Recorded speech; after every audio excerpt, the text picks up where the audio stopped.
Hi అండి అందరికీ. అందరూ ఎలా ఉన్నారు? అందరికీ గుడ్ ఈవినింగ్ అండి. బాగున్నారా? టీలు కాఫీలు తాగారా? ఈరోజైతే నేను చిన్న వీడియోతో మీ ముందుకు వచ్చాను. వీడియో అయితే చివరి వరకు చూడండి. వీడియో నచ్చితే వీడియోకి ఒక లైక్ అనేది ఇవ్వండి ఫ్రెండ్స్. ఇదైతే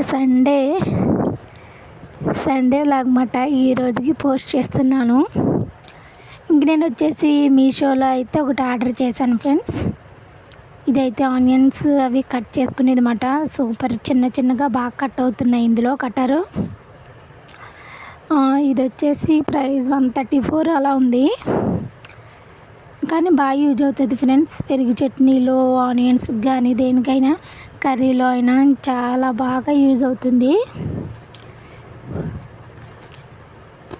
ఒకటైతే ఆల్రెడీ మా ఇంట్లో ఉంది, అది కొంచెం పెద్దది. ఇదైతే చిన్నదే తీసుకున్నాను అనమాట. ఇదైతే కొంచెం చిన్న సైజు, నా దగ్గర ఉన్నది ఇంకొంచెం పెద్ద, అందుకని ఇంక చిన్నది కూడా తీసుకున్నాను. చాలా బాగుంది ప్రోడక్ట్. ఇంక ఇందులో 2 ఆనియన్స్ వేసి చేస్తే చాలా చిన్న ముక్కలుగా అయితే అవుతున్నాయి. కత్తిపీట కన్నా చాలా బాగా యూజ్ అవుతుంది ఇది. పల్లెటూరులో అయితే ఇంక కత్తిపీట వాడతాం కదా ఫ్రెండ్స్, మేమైతే పల్లెటూరు వాళ్ళమే కదా.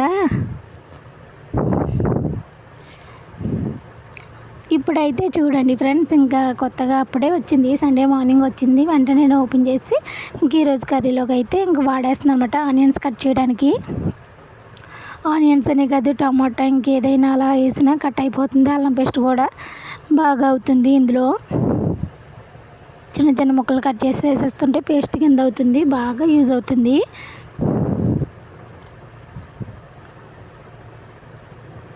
134 కదా, అది ఎలా వస్తుంది ఏంటి అనుకున్నాను. చాలా బాగా వచ్చింది, స్ట్రాంగ్గా ఉంది. ఇంక ఈరోజు సండే వచ్చేసి ఇంక మా అమ్మ వాళ్ళ ఇంటికాడ కర్రీ అయితే వండుతున్నాను అనమాట. పీతల కర్రీ అయితే వండుతున్నాను. నేనైతే తిన్నాను, ఇంకా మా ఇంట్లో అలాగే మా లోకేష్ తినడం, మా నాన్న కూడా తినరు. ఇంకా అందుకనే కొంచెం అనే వండుతున్నాను. మాకైతే ఫిష్ కర్రీ వండాను. ఇంక ఇప్పుడైతే ఫిష్ కర్రీ అలాగే పీతల కర్రీ అయితే వండుతున్నాను అనమాట.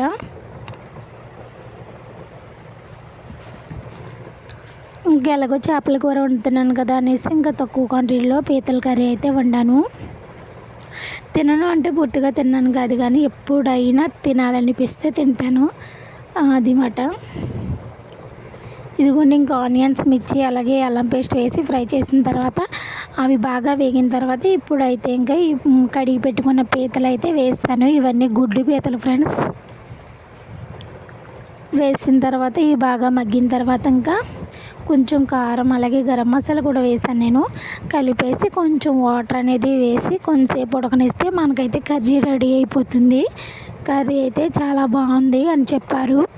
నేనైతే ఉప్పు అవి చూశాను, బాగున్నది, కాకపోతే తినలేదు. ఇంకా ఇది వచ్చేసి ఈవినింగ్ స్నాక్స్ అయితే చేశాను ఫ్రెండ్స్, మా పరి కోసం అయితే. ఇప్పుడైతే మా పరి అయితే ఎక్కువగా స్వీట్స్ అవి తింటుంది. ఇంకా అందుకని హాట్ నేను ఇంట్లోనే ప్రిపేర్ చేశాను. బయట కూడా తీసుకోవచ్చు, ఆయిల్ రేట్లు పెరిగిన తర్వాత ఇప్పుడు వాళ్ళు యూజ్ చేసే ఆయిల్ గట్ట పిల్లలకి మంచిది కాదు కదా. అందుకనేసి ఇక జనాలు ఎవరేమనుకున్నా కానీ నేను ఇంట్లో అయితే స్నాక్స్ రెడీ చేసుకున్నాను. ఇంకా ఇవి కూడా ఎన్నో వేయలేదండి, కొన్ని వరకు వేసాను, 10-15 అలా అవుతాయి. అలా వేసాను. అవి తినేసిన తర్వాత మళ్ళీ వేద్దాంలే అన్నట్టుగా మా పనికి అయితే స్నాక్స్ వేసి పక్కన పెట్టేశాను. ఇంకైతే జంతువులు అవి వేగుతున్నాయని చెప్తున్నాను అనమాట. నేనైతే అప్పుడు చిన్న క్లిప్ అయితే యాడ్ చేశాను. ఇప్పుడు ఇంకా జంతికలు అయితే చాలా క్రిస్పీగా అలా వచ్చినాయి, గట్టిగా లేకుండా. ఇందులో ఇంకేముంది, వరిపిండి అలాగే కొంచెం శనగపిండి అలాగే కారం, కొంచెం సాల్ట్ అలాగే హాట్ వాటర్ వేసి కలిపేసాను అంతే. చాలా సింపుల్గానే అయిపోయింది. ఒక 1/2 అవర్లో జంతికలు అనేది కంప్లీట్ అయిపోయింది. Thanks for watching, bye.